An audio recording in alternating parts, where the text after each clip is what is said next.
well, in that case, I'm going to introduce this week's speaker. Here, go up here and do that. Why not? You got a standing there.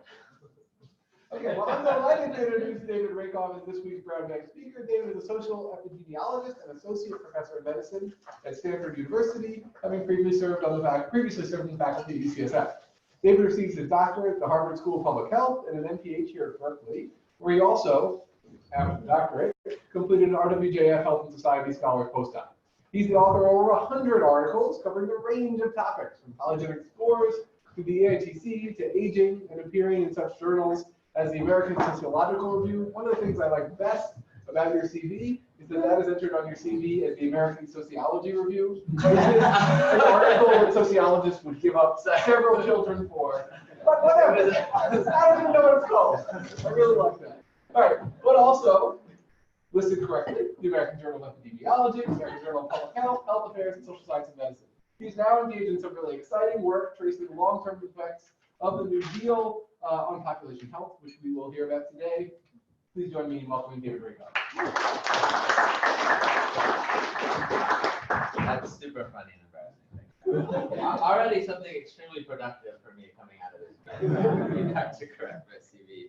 So yeah, like you said, I'm just always so happy to come to Berkeley. I have learned so much from faculty like Will Dow and other folks here in my time here. So it's been a really important, influential place for me and somewhere I love to come speak. So thank you very much. So this is about a longer term project that is just in its second year. We have 5 years for funding for it from NIA. And so, you know, it's at a point where I'm going to be showing some preliminary data that we have early on. But it's more about sort of laying out the research agenda, including the data sets that we're going to use. At the end, I'll talk a little bit about identification strategies, the kind of questions we're interested in. So both from the perspective of if there's folks that are interested in collaborating or even interested in using our data, you know, we're using data that other people have linked, but also data that we're linking that we really want, you know, as we're putting this time in. I mean, it's NIA money anyway, so we want to make it available. But even more than that, you know, we're going through all this work and we want to make it available to other people who have questions to ask with the data. And so we're trying to do a lot to really clean it up in a usable format. So looking forward to your input and thoughts.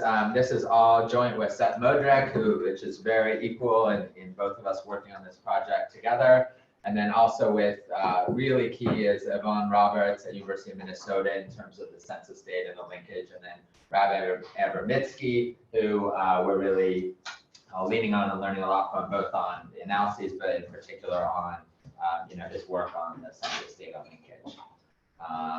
Okay, so in the overview here, I want to talk about the motivation, why we have these questions, why we're doing this particular study, and then spend a little time describing the New Deal and some of the details of that, which I think once you get into the details, you start to see all these different potential things you could be doing with this data, potential questions that could be asked that get more specific than just thinking about this as a very sort of uniform type of exposure. And then I'll show some data we have, the results that we have on the state aggregate approach before we've done any linkage, and then talk about the linkage approach that we're doing. So this isn't going to be a data linkage talk. I mean, we can come do that later, but I will talk a little bit about our strategy and how we're going forward with that. So early life effects on health, you know, there's a few strands of that. A lot of people are interested in it. I think, you know, there's a few camps of people either sort of not believing it at all or just thinking, well, that's an already solved problem. You know, I'm not so convinced our estimates of the impacts of sort of early life exposures on later life health are so accurate. I think there's a lot more that we can learn in terms of, you know, how much those impacts are, how much we should be paying attention to them. There's been sort of two kind of approaches. One's been more of a biological approach in epidemiology, and then more of an econometric approach with this, you know, very famous paper by Heckman using the obesitarian study that a lot of people cite. But, you know, everything has its limitations. You know, you get into the details of that paper, and it's a very tricky thing to try to analyze. And then, you know, I think there's a big file drawer program on a lot of sort of early life things in epidemiology where, people are going to publish their paper if they find something, but, there's a ton of null studies that aren't going to be out there. But one of the good sort of null studies is from Grant Miller and David Cutler a few years ago showing, these sort of things that would be anticipated based on some of these pretty extreme exposures actually don't show any differences on later life health. So I think there's still, despite, once people are into this topic, that there's a lot more, as is usually the case, there's a lot more uncertainty about those estimates than, maybe out in the public right now. But I think, the sort of imperative I see is, coming from a public health background, there's a lot of money being spent based on this evidence and based on, so I'm from King County, and this was a few years back now, about $400 million in funding for children, which, is probably really good, but in the long run, how much in the real world, how many resources do we shift away from medical care or public health interventions at other points in the life course to sort of things in early life? Are we getting a lot more efficiency out of that for producing health, or is it a net drain on our efficiency? So overall, this is another thing I hope to contribute with the work. So how do we do these kind of studies in the US? So I put this up to kind of point out that my two colleagues were some of the people that were head of the committee that killed the national children's study, and so this is Russ Altman, the data science guy. Phil Pizzo was dean of medicine. But that study that was going to be this very large birth cohort study going forward, was defunded a while back, and then there were sort of smaller studies that were funded with some of that money. But we don't have a really big, well-funded, large cohort study, birth cohort study in this country. And more importantly, if we're looking at long-term effects on health, we did have one that someone did back in 1930. And so we'd have to wait a while for those results anyway. So one of the things that I did in the past, and just sort of a little bit of my background is, so one of the approaches I take are data linkage studies, essentially. So taking current cohorts that are out there that are pretty well characterized, and then linking back to things earlier in their environment. So this was before, like, 1940 census was available. And what we did is we had social security numbers on people in our in this cohort that we worked with, an occupational cohort.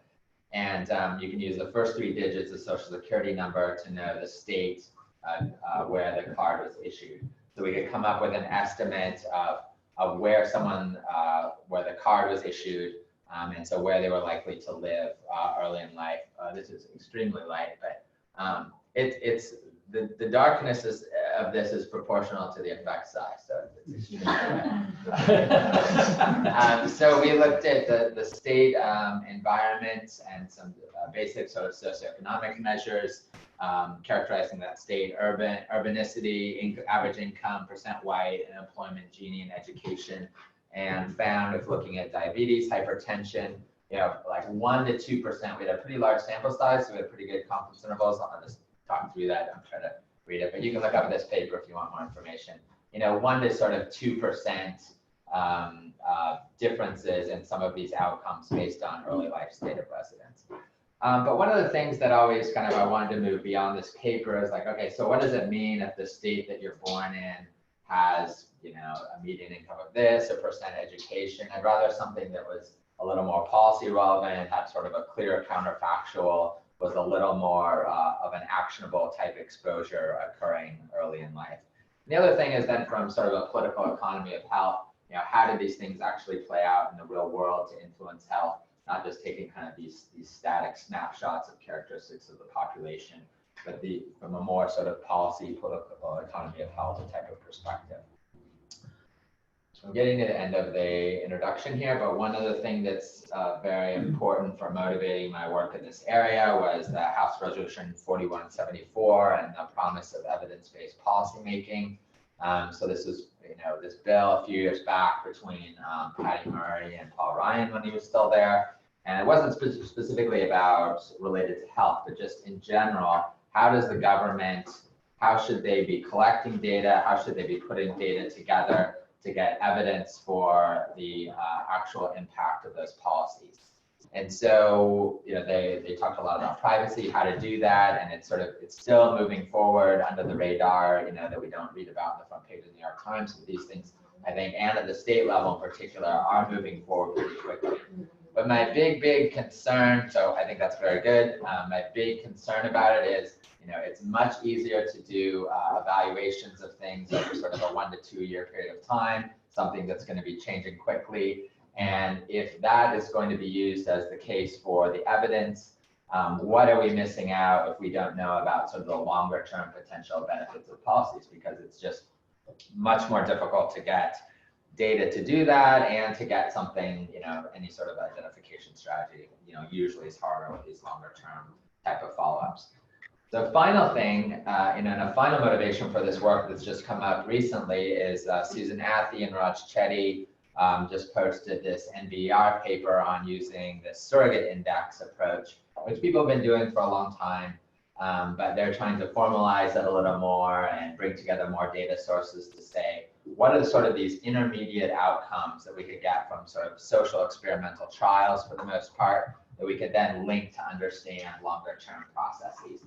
So I think that's a really great strategy. It's something that we need to do. But then again, at the same time, within medicine, we know there's been a lot of errors made by proxy outcomes. And there's a lot of things that, in this case would be linked, but in other cases wouldn't be linked. So there was a nice, I didn't put it up. There was a nice meta-analysis a few years ago that said, in general, the proxy outcomes would overestimate effect sizes by around 50%, based on all of these sort of meta-analyses they've done when they have a proxy outcome and the actual outcome. This is in DMJ, maybe 10 years ago. Could you just give us a concrete example so we know what you're talking about? Yeah, so within medicine, if you are interested in whether a pill decreases cardiovascular disease, you could look at blood pressure as an outcome. And so from a social perspective, they would say with a job training program, if someone's employed sort of 2 years out, what do we think this means for their income level 30 years out? Thank you. Does that make sense then? Yeah. So of course, this makes sense to try to do, this shorter term evaluation is closer, but is generally more tractable. But at the same time, I think we need linkages and longer term data sets to kind of evaluate how reasonable those proxies are without that sort of disconnect.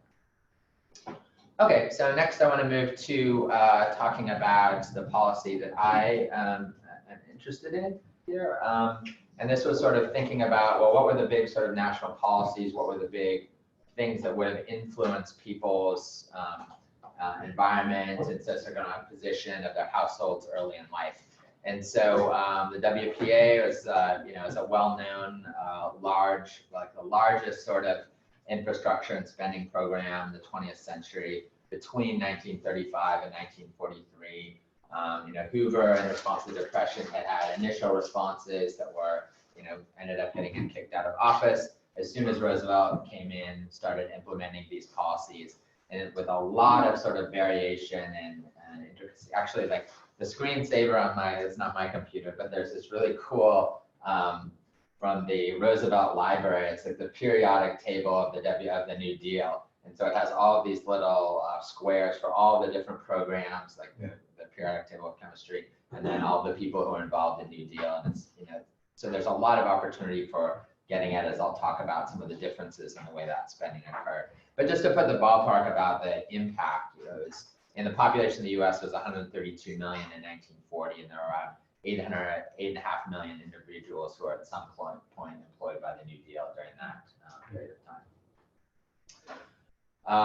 Also on the impact, so I can let you read through this, but 1.2 billion school lunches served. So it wasn't just, we see a lot of the infrastructure projects, but there are also a lot of sort of service projects as well. And rather than reading that off, I'll just let you look at it for a minute.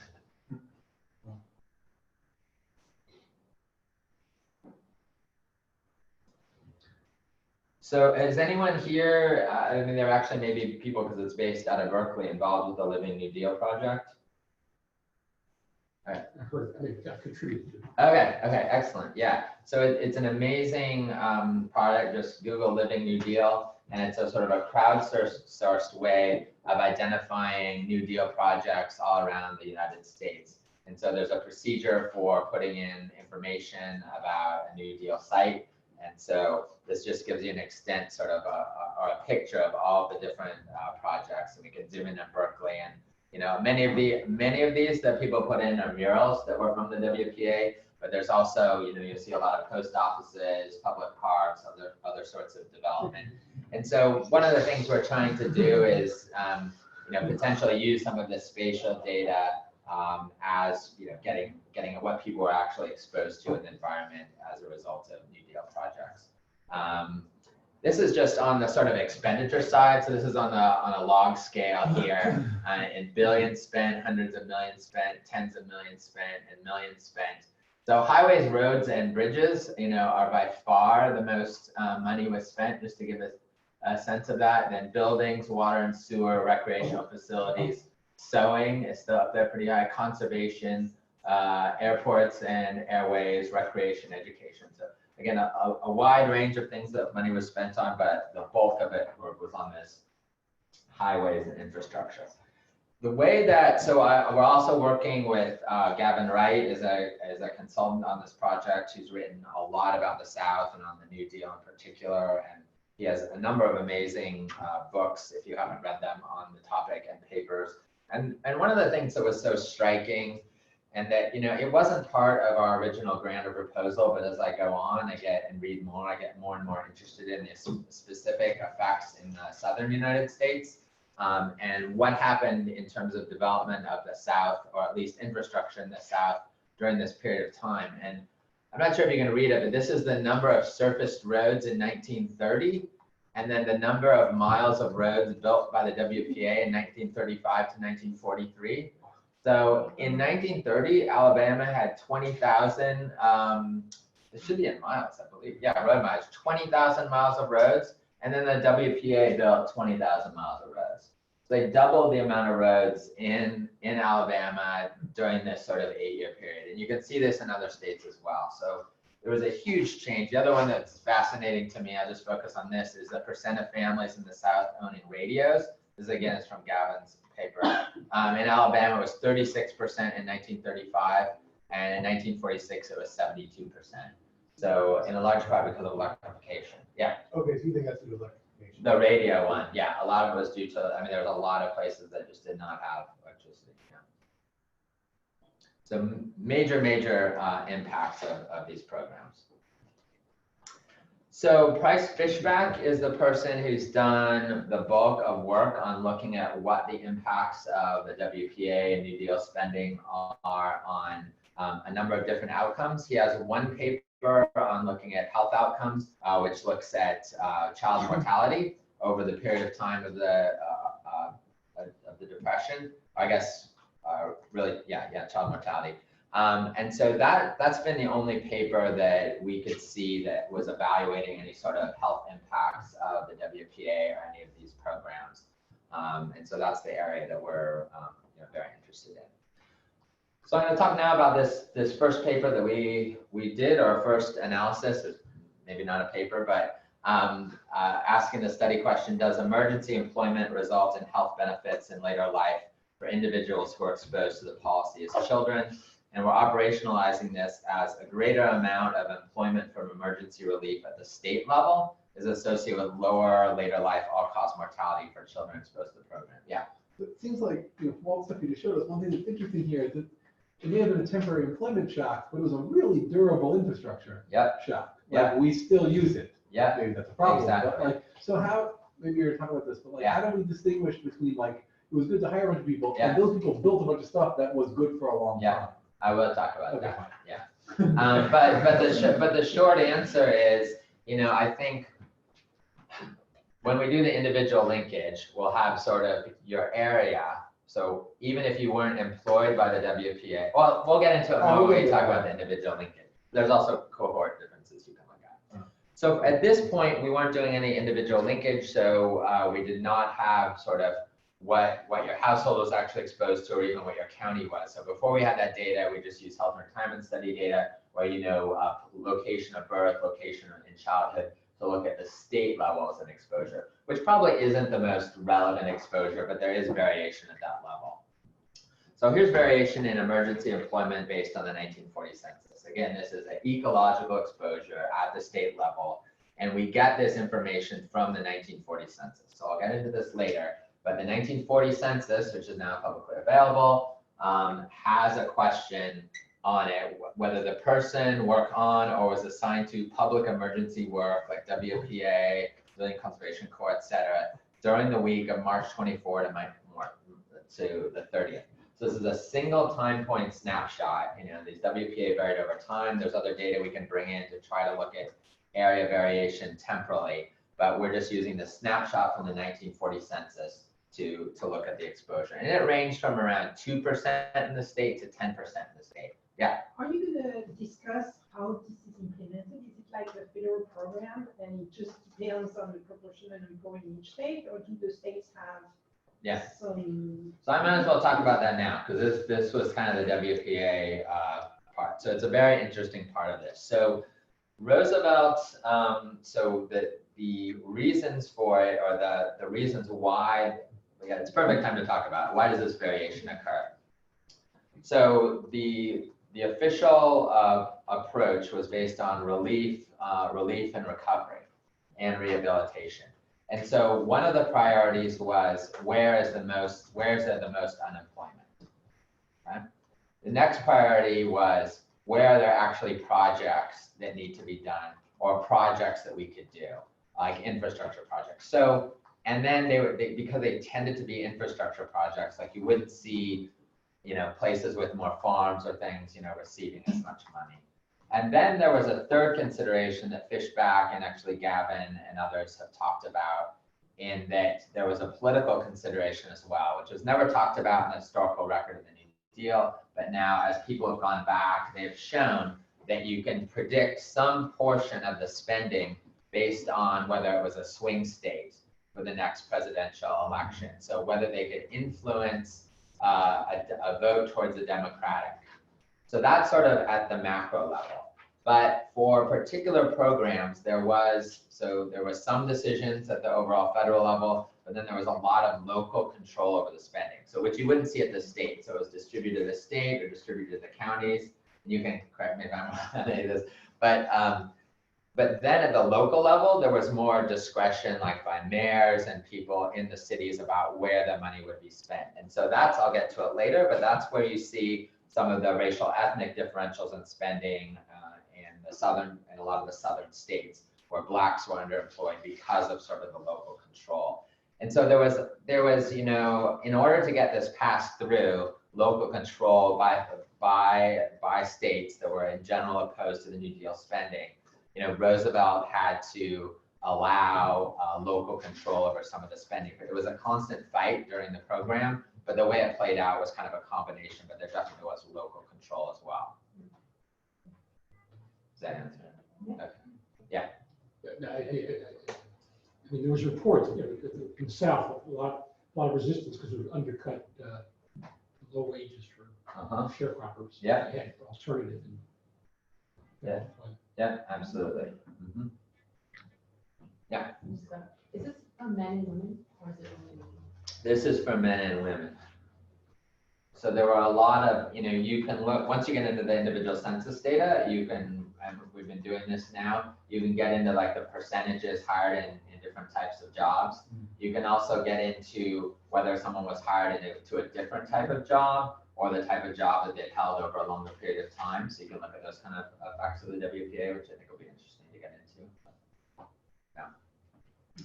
So this is looking at it as a categorical variable. So there's a bit of spread around here, but 3 categories, plus 4% or lower, 4 to 6%, 6% or greater. And so this pretty simple, straightforward analysis of using, linking, not individual linkage, but just overlaying this data to health and retirement study, just doing survival models for mortality. The key question, you can do this with any data set without doing linkage. If you have what state someone's born in, you can overlay this data. And so in this case, we're treating the 1925 to 1940 also as sort of the treated cohort that would have been 0 to 15 years old when they're receiving that. So as a basic sort of first approach, and we'll have a second approach, because this wasn't randomly allocated, we don't have a clever identification. I'll just be clear about this. We don't have a clever identification strategy here. We're just controlling for characteristics of the state. So some basic census characteristics. And these are the sort of odds ratios we get at the null. So very wide confidence intervals. This is compared to the lowest level of employment. And odds ratios that range between the null and 0.7. So protective of mortality between 1 and 0.6 for sort of the highest level and the lowest level. So not very conclusive, trending towards something interesting, not very conclusive. So there's 3 other things we wanted to do with this. One is look at individuals born right after, between 1941 and 1955, as assuming they would be a negative control. Now this is assuming, what Danny talked about, that there wouldn't be a sort of infrastructure effect. So this would be like canceling out an infrastructure effect, at least at the state level. But in terms of the employment effect, what would that be? Then using a broader range of data-driven control variables. I mean, we had these sort of 8 things, but actually using a data-driven approach to sort of control for differences in where it would be allocated. And then just looking at the continuous exposure as well. So this is what we're considering the unexposed cohort that was born 1941 to 1955, where we essentially see it's in blue. So I'm just repeating the red dots here, blue. So we don't see the same association there. I don't think that means that there isn't an infrastructure effect once we get down to a more local level, but at least at the state level, we didn't see the same thing by you running the exact same models, looking at people born in the exact same state. When you look at a slightly later birth cohort, you didn't see the same differences that we saw. The other thing is we did data-driven control, so just using ICPSR data on census state characteristics from 1900 to 1930. Just how do any of these characteristics predict WPA spending? So I just kind of did like a manual thing with random forest where I just looked at all these predictors, and you see a lot of things that are no. I know you can't read that, but you see these.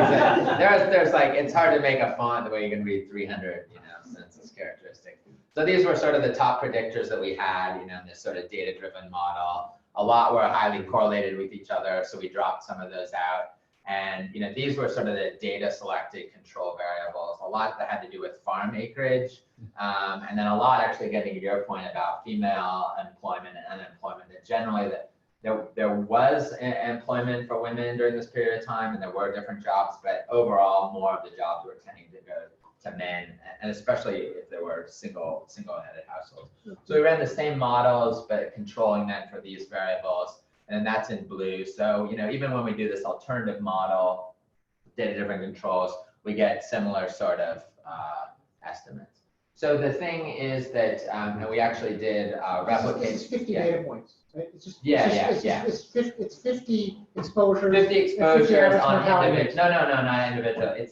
But they're averaged over the state, so it's like having the average mortality rate for the state. Probably, yeah. Yeah. Okay. So the one other thing that we actually did is we replicated this in another data set, but that's something that I'm not able to show anymore because of a long story. So this also did replicate another data set, but I would like to show it in another, test it again in another data set to know what to make of it. But we're pretty clear. Oh yeah, and then here's what's just a linear spline model. So again, very wide confidence intervals, but a slope that's sort of consistent with what we see there. So Sorry, were yes. signs? Oh, just 95% confidence interval. So this is WPA employment from 2 to 9%. This is the hazard mortality ratio, generally going over down. So, I think at the end of the day, like this was useful preliminary data to get our grant, so it made it worthwhile. But I mean, I don't place a lot of confidence in this sort of given our power and this sort of ecological variable. But it was sort of suggestive that maybe there's something going on. So really the bulk of the project now is moving towards individual data linkage, not just because we want to look at sort of the individual exposure, but because we can look at a count, so a much smaller level of geography and that sort of county level of exposure as our exposure of interest going forward.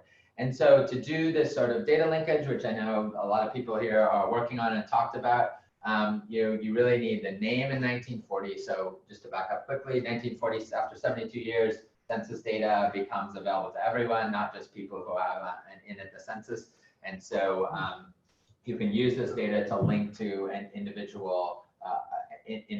So the key things that you need are the name in 1940. And so for women, this is typically then needs to be their last name when they're born. So there's some challenges with making women, the birth year, and then state of or location of residence. And using those three key, there's other characteristics you may have in some data sets that you can use, like father's name. There's some of the things that we played around with. But those are the key pieces of information to allow you to link other data sets back to this 1940 census data for someone who is alive in 1940, so you can get more aspects of their household. And the 1940 census data, because it was part of the Roosevelt administration's interest in sort of socioeconomic conditions, really expands what they measure beyond the 1930 census. So all of a sudden you have very detailed occupational data, you have rent in the household. So I'm just kind of talking about WPA stuff today. The 1940 census has a lot of really interesting socioeconomic information about households, about occupation, about the amount of rent paid, the amount that the house was worth. And then obviously for these people, then you're getting an exact address and geographic location to do any more detailed spatial work on where they lived in 1940 and what else they were exposed to. So we've been working with Rob Warren, Yvonne Roberts, and Ran Idernitsky on this data linkage. And then again, this was just for that specific question about the WPA, Emergency Employment Policy. It's in the 1940 census. So the data sets that we are working with for our proposal, so 3 of these are data sets that Rob Warren linked at Minnesota. So he's linked the PSID, the HRS, and WLS. The PSID and HRS are not available yet, even though they have been linked. The WLS data is available, and so we're analyzing that data now. Mostly Seth is working on that part of the project, and I'm doing more work on the HRS. The data set that we are newly linking as part of this project is the Women's Health Initiative. So how many people know about the Women's Health Initiative? 1, 2, yeah. It's not a big, not a lot of demographers are working on the WHI, but it's a pretty amazing data set. So you may have heard of sort of the Women's Health Initiative clinical trial, which showed some of the effects of hormone use on breast cancer and cardiovascular disease risk. So this is a very famous clinical trial that was very useful. They also had an observational study as part of that, which is around 120,000 women. So there's around 38,000 women in that study that were born on these birth cohorts that we're interested in. And what we were able to do is a few years ago, we were thinking about this project and we added a question to their survey about what was your last name at birth. So people entered the last name at birth and they already had state of birth in the data. And so we're able to do a linkage to people. So this won't be, we can't really do it for mortality because these people had to be around to answer a question a few years ago, but looking at a lot of sort of clinical health outcomes in this data. So they're really, they have a lot of cognitive decline information, very detailed biological measures and sort of clinical measures in this data set. In a pretty large sample and of all women, which typically in a lot of other data sets are difficult to link if you don't have last name earlier in life. And then, with all of these things, we're hoping to kind of a lot of the outcomes we have that we're interested in for mortality and morbidity, come from claims data or National Death Index. And so we're able, what we're hoping to do is sort of compile estimates across these data sets to have more power to look at effects. So I'll say a few words about our linkage approach. So if you're interested in the topic and haven't seen Ran and James and others' paper, they've done a pretty systematic job of looking through the sort of pros and cons of different data linkage approaches, and with the goal of having these be accurate, efficient, representative, and feasible. And I think, the representative part, when you first started this, and actually before I knew Ran and we were just kind of doing this on our own, or we're kind of like, oh, we just want to link as many people as possible, right? And like Ling, I was like, no. We wanted to. The most important thing is that there's not, that there's not a bias or something systematic in people who are going to be linked. There's a lot of things you can't get around. So obviously, the key thing is the uniqueness of names within states. So actually, I'll just talk about the 3 steps of this. So first, if you have, and again, there's 60 pages of other details about how to do the linkage, which are very, very interesting if you're interested in this. But the first thing you do is you taking name that's kind of corrected for spelling errors and cleaning up a few things about the name. It can be simplified. Is it a unique match? Then that's great. You have a unique match.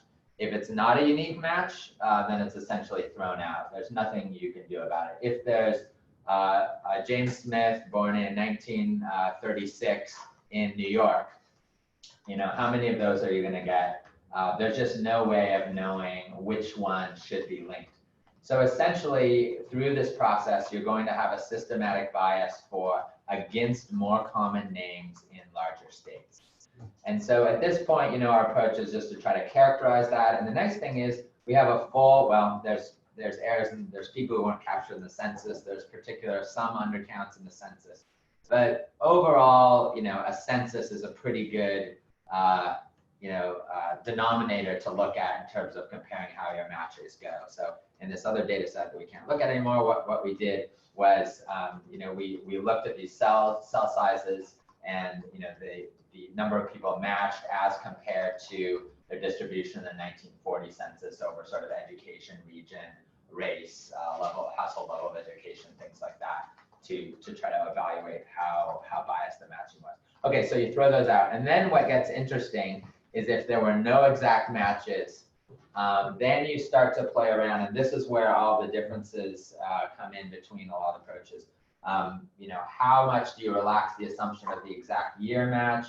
How much do you relax the assumption of, were they in a neighboring state, but they had an error there? How much do you relax the assumptions of, the spelling of names? And so that's where you get into these nuances. So there's a lot of really interesting figures in this paper to summarize it. But this is sort of essentially looking at the positive predictive value on this axis is the true links over the number of matches. So they used the Union Army 1900 census, where there's not really a gold standard, but there was a lot of other information for linking that data. So they talk about it in terms of a ground truth of matching, that it's not a gold standard, but it's a sort of baseline to compare to.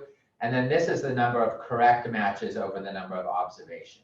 So what you can see, and these are different matching methods that I'll talk about. So you can range based on your methods by the number of correct, being close to 95%, but then you're only matching about 20% of your sample. Or you sort of push out to that point, like with hand matching or the machine learning match that James has been using, you get to around 50 to 60% matched, but there's more error in who you're matching. And so some of it is sort of a decision where you want to be along here. Some of it is what's sort of more tractable for your particular project. In our case with the, just as an example, with the Women's Health Initiative, who's going through the matching now, they cannot release any of their information to us, so we cannot be involved with sort of a hand match. And it's not a kind of thing you can, send them a few pages and just kind of explain how to do all these details. We really want code and script that we can send them to be doing the match. And so we're using Abramitsky's method, which gets us sort of more, somewhere in this area, depending on who we match. If you actually have access to the data yourself and can use sort of have more of a ground truth where you can have, do machine learning on what that match is actually like, or you can do sort of hand matching with the actual data using other data sources, you can push out to sort of this range. And then, the really nice thing is, and what Rand has kind of pushed us to do is like, well, you do it one way and then you make reviewers happy by doing it every way that's possible and putting it in an appendix, right? Okay. So here's his plots of earnings, intergenerational earnings elasticities, which he's estimated. This is based on hand linked, his approach, the machine learning match, some that you can even do an intersection of when there's agreement across all of the methods. these are the point estimates and confidence intervals. So, the argument they're making in this paper is like, it's really important, you should show it, but at the end of the day, you're not really going to be making a different type of inference depending on within this range of matching approaches that we're using. And I mean, if you want to get into the details of this, Martha Bailey had a different sort of take on the data and used a different approach in this paper that she did. They have a pretty specific response to why they believe, these results and these findings as compared to what she has shown. And so in her work, she was a little more skeptical of the ability to do this sort of automated matching and what you can get out from it. But these folks are pretty more positive about it. So we're going with their view. So this was kind of coming back to Danny's question a little bit, and this is very, just pulled from our grant a while back, but yeah. About 5 minutes. Okay, perfect, that's great. This is like this key sort of differential here about the way we see this could be working, through the regional environment or through parental employment. And they're both things that we're sort of interested in trying to evaluate. So here's when we get to, mapping the data at the, so this is the same thing. This happens to be, this is just for whites, but this is that same thing, just looking at who is involved in, who had WPA employment at the county level. And so this is just in quintiles here, but if you can kind of overlay states, you can see certainly there's like a lot of variation in employment within state. And if you look at the distribution, it goes from 0 to 40% of people in a county being employed by a WPA project. So there's not many that are 40%, the bulk are sort of more in the sort of 4 to 10% range, but there are certainly some counties that receive like a lot of employment from this. And this is getting a little, some of these smaller counties tough to see, but you can go look and like, okay, so breaking that down is about overall employment, or, was the teacher employment matter more? As an exposure was, cooks, lunch ladies, was funding that. And I think what, we were originally thinking about these as sort of overall exposures, but really potentially, I think, differencing off of what things were like in 1930. So, it's one thing to employ 10 teachers there. It's another thing to say there were, 100 teachers, 50 were unemployed, there were these additional 10, or was it that 20 were unemployed and then an additional 10 were hired? So getting into, I think, really fully utilizing some of the 1930s data and then data on sort of normal levels of employment in that area are something, we've been tending towards more. This is something we talked about earlier, but this is looking at percent employed by the WPA, white versus black differences. So this is taking the difference, and the range here is about a 10% difference in employment. So this is pretty bright. You can't really see the blues very well, but a lot of like Mississippi was close to 10% lower employment. But in the north and out here, there's actually like more African Americans who are employed than white. So another thing that we're interested in looking into. And then when you get down into more detail, like you can look in TBA, which was a really big project, and how the black and white variation was there. And so then this is, again, coming to Danny's point a little more, and this is, I think that was the last one. Oh, good. I ran out of time, so I can skip the slide on my identification stat. I want to make sure I timed it just right that I didn't have to talk about it. So we can look at birth cohorts, earlier on, that it was about sort of their own income. And then these birth cohorts, it would be more about your parental exposures. And then after that point, we get to things where then it's sort of the infrastructure sort of exposure that we're really hoping to describe. So I was joking about that. I mean, at this point, we haven't come up with any sort of clever instruments or ways to get identification. So we consider this primarily descriptive. I think our primary approaches is one, looking at sort of county exposures and matching on prior characteristics of the counties from 1930 and before to make that comparison. And then trying to do, I think that's probably going to be, the main approach. We want to try to do household matching. And, once we have the 1940 and then Rand's working, on the sort of linkage to the 1930s. So we will have individual household characteristics from the census in 1930 that we can match on. But still, I think there's so many potential selection effects, obviously, for who would have been hired by this policy, who was able to work. Certainly, you could see it working both ways, but if we ever showed anything positive, it'd be pretty easy to explain that by residual confounding, that you are more able to work and healthier to get a job, therefore, your child would have been potentially healthier going forward.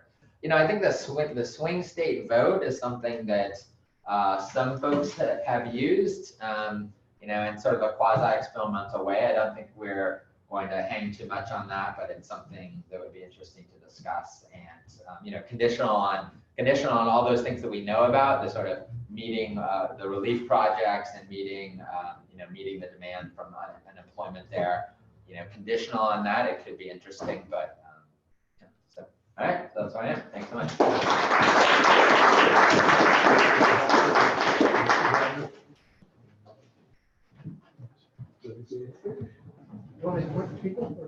I got one. Yeah, sure.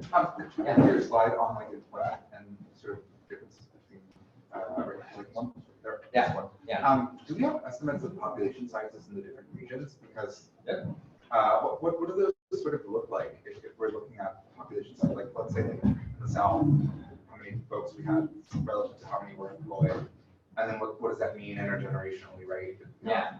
These huge size differences in employment. Exactly. I think it's one of our really big interests in the term, if there are influences of the WPA on sort of, and we're also interested in economic outcomes and educational outcomes, all that kind of thing as well.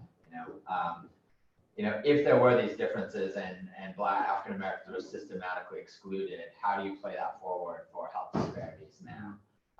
In terms of, there's a few things to consider, right? There's the overall population size, and then there's just the number, in the labor force, and then there's out of the number unemployed. So this is sort of crude. This is just based on the percentage of people in the labor force who receive, I believe it's labor force, not unemployed, who receive WPA employment separately for Blacks and whites. So just taking that as a denominator and then differencing that out.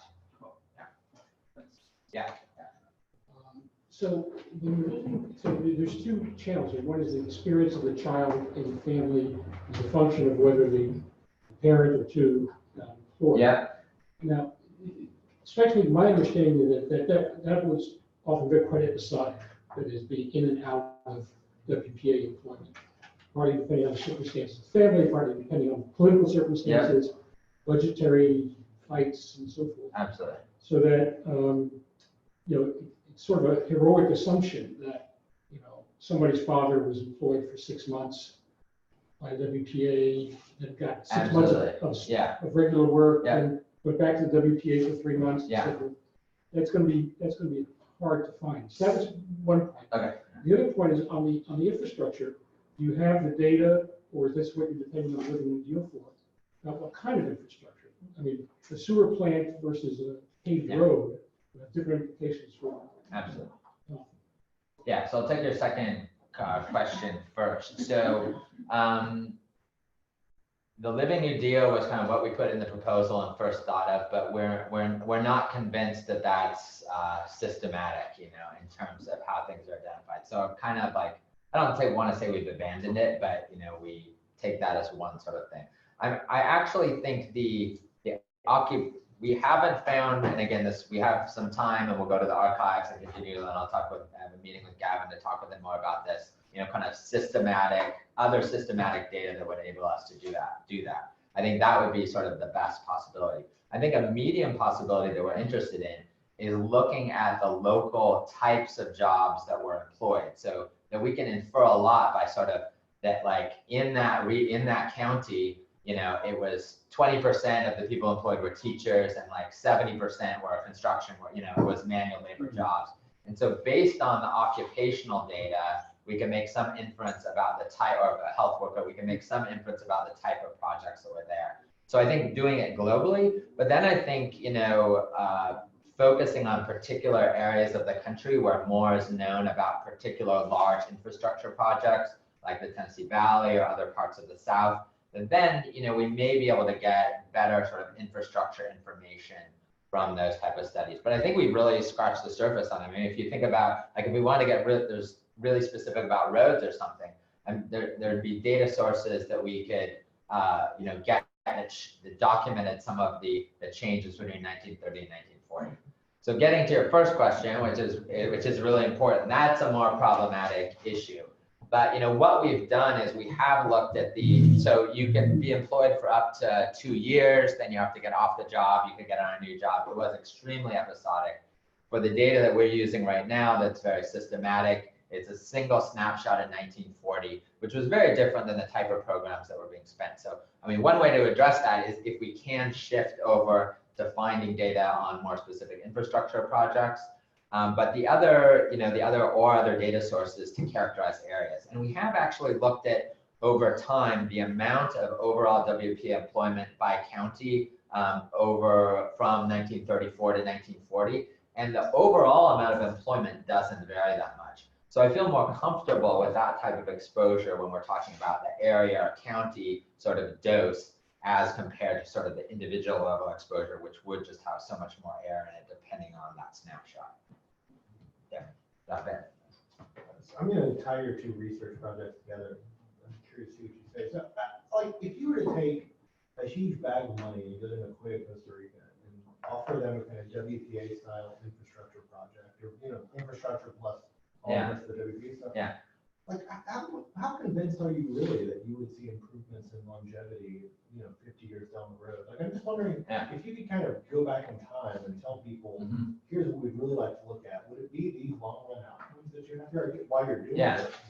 But it just strikes me as you're likely to see kind of marginal effects at the end of this. And I wonder if that's because the effects really are marginal or it's because you're looking at the wrong thing. So if I fully understand your question, I mean, I wouldn't expect this to have the same impact in Nicoya. I mean, I think like if you were to build roads in Nicoya, you're gonna like pretty clearly like decrease, increase mortality there, right? That's the whole problem why that area's longevity probably won't continue. So I think it's particularly, relevant to this sort of circumstance and just the high level of unemployment that existed at that time, and what it does for one of those households to have a job. So you can also think about it not just as an exposure, but almost as an effect modifier. So given the amount of unemployment in a particular area, how did receiving the extra employment modify what that effect would have been?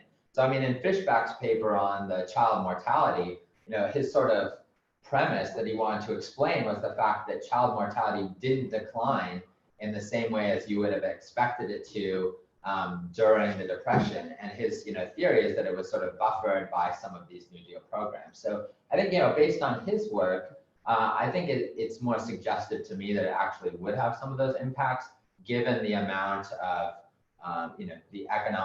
the severity of the economic problems that were happening then. So I would estimate exactly that kind of modification specification then. So it's not just controlling for unemployment rate, it's interacting the unemployment rate with the amount of jobs that are in place. And that should be the exposure that would be most predictive of an effect. But I would take your exact specifications though and do the Fishback analysis and look at the infant child mortality effects. Because in the spirit of like you talked about, the surrogate index approach, right? Something should be showing up very immediately if you think there are going to be some long-term effects. So I would start with those kinds of models because there's the other literature on countercyclical health effects of business cycles, and depending on what the local economy is, it could be that there's actually all sorts of health benefits to having decreased economic activity in these places. Maybe non-linear with like the Depression levels, but who knows? But it depends on what the nature of the economy is in this place. Thank you. It's great. Here.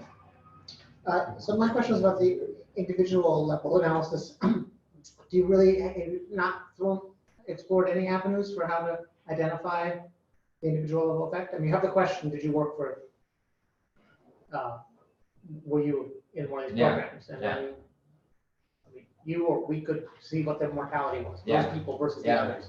Is there really no way to try to get a causal effect there? Is there no assignment of these jobs, or I don't know enough about it to I think that's what we're exploring. I don't think we've come up with anything that's super satisfying yet. I mean, I think we've thought about just location to some of these larger infrastructure projects, like, conditional on other characteristics around these projects. If you were located closer to sort of a large, employment, a place where there were jobs. Yeah, exactly. So that's the one that I think, we've been thinking about for now, but. Is there siblings in and out of the window when they're eligible? Eligible for Yeah. what? For these programs, just like siblings that are spread about like 10 years where the programs existed and didn't. Yeah. It's not perfect. Yeah. So we've been trying to, WLS is kind of nice because it has that. I mean, the thing is, there's not like a huge spread in terms of how much they're born, but it's still, I think it's still a useful approach for sure. Yeah. I think you might have touched on this earlier in the presentation, but are you looking at the effects based on the type of project? For example, there might be a different kind of effect, especially for the workers' children, if they were exposed to more schools or hospitals as they were growing up, and that, so it may not be so much for the workers themselves, but perhaps it's an interesting effect that you can see with these social determinants of health, and the greater availability after because of WPA. Yeah, absolutely. No, so that's a primary, question about, is it just a sort of blunt idea of like, oh, employment's just good, or is it about what that employment is doing for people in those areas? Versus like, a bunch of primary schools. It's probably a large difference. Exactly.